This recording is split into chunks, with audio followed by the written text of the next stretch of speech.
Bonjour les sportifs connectés, c'est Jérôme du blog montrecardiogps.fr. En même temps que la sortie de la Suunto 9 Baro Titanium, Suunto a déployé plusieurs mises à jour. Il y a tout d'abord la navigation turn by turn en association avec Komoot. Il y a ensuite un nouveau mode de gestion de batterie, le mode Tour. Et puis enfin, il y a un variomètre pour les parapentistes. Donc ça, c'est quand même une application très nichée.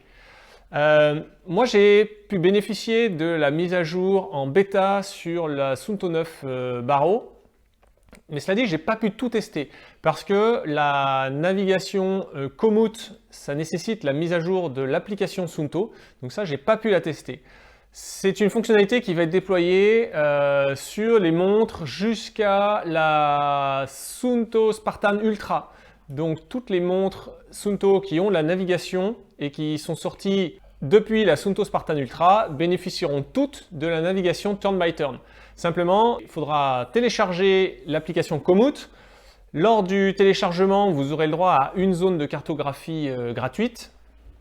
Et puis, pour ceux qui achèteraient à partir d'aujourd'hui une nouvelle Suunto, alors dans le Value Pack, vous aurez 2 zones de cartographie. Ça, je l'ai déjà testé avec notamment lors du test de la Polar Grit X. Et alors, il faut savoir que une zone de cartographie, c'est à peu près un département français.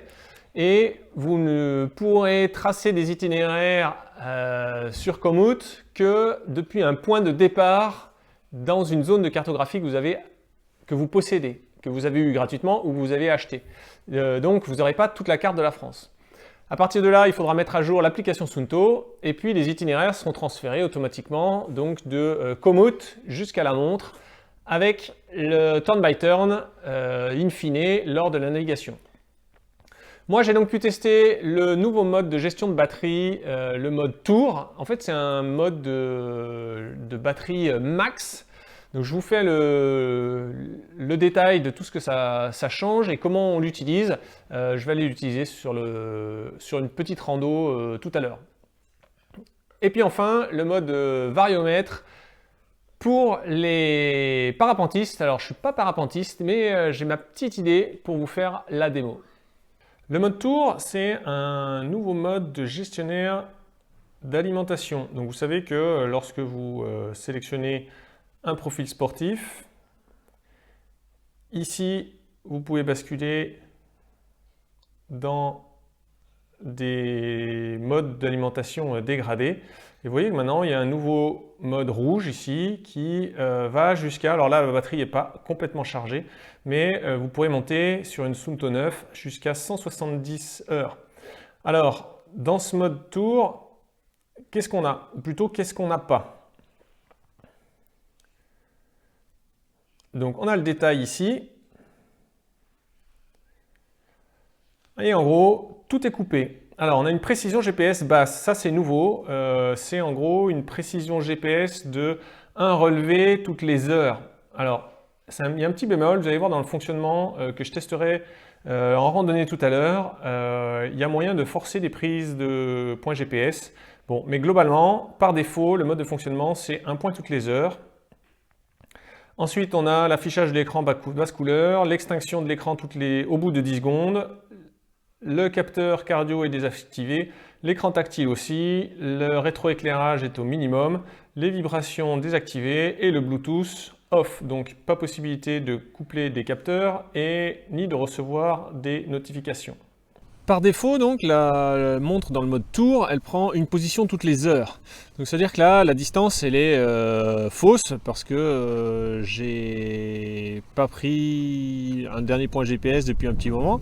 Donc j'ai marché depuis. Sauf qu'on peut forcer la prise d'une position GPS en affichant, hop là j'ai raté, en affichant le mode l'écran petit poucet. Sur cet écran là, la montre elle va passer dès que vous faites la navigation ou bien que vous utilisez le mode petit poucet, vous avez vu, la flèche était barrée, elle est plus barrée, donc là voilà, elle vient de prendre une position GPS. Et donc ça a mis à jour la mesure de la distance. Donc c'est une stratégie qu'on peut adopter. Là je suis repassé sur l'écran de données, donc le GPS est coupé. Si si je ne touche pas, si je touche à rien, la montre reprendra une position dans 1 heure. Mais si jamais mon itinéraire fait que je dois faire un gros virage et que ma direction va complètement changer, alors je peux reprendre une position GPS en affichant l'écran petit poucet, et vous allez voir que comme ça, eh bien, ça permet d'avoir une trace complète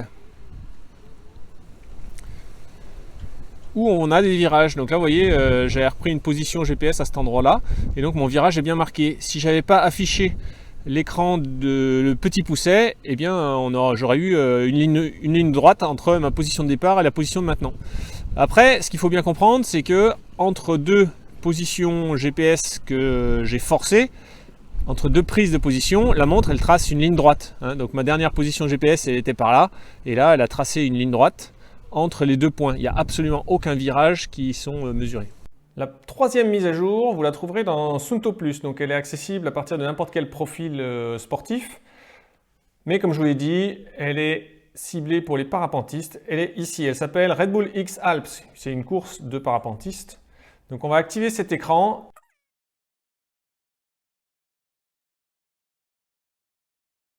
Voilà, ça rajoute cet écran là en fin de tous vos écrans de données. Et on va aller tester cette barre. Alors, je n'ai pas de parapente, je l'ai dit.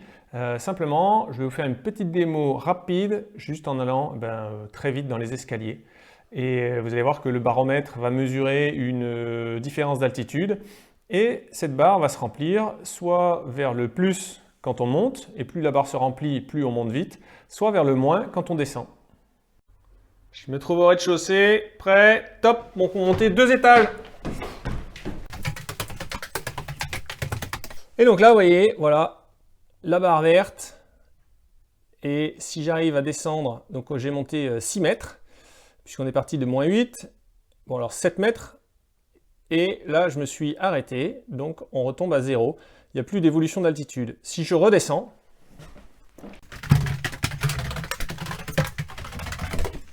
voilà, on a la barre jaune qui se remplit du côté moins. Voilà pour le tour des fonctionnalités. Si vous voulez plus d'infos sur la Suunto 9 Baro Titanium, la nouvelle version, eh bien, je vous mets dans la description de la vidéo le lien vers l'article du blog qui présente ça en détail. Et puis, vous pouvez finir par mettre un j'aime sur cette vidéo et vous abonner si ce n'est pas déjà fait pour être informé des prochaines nouveautés.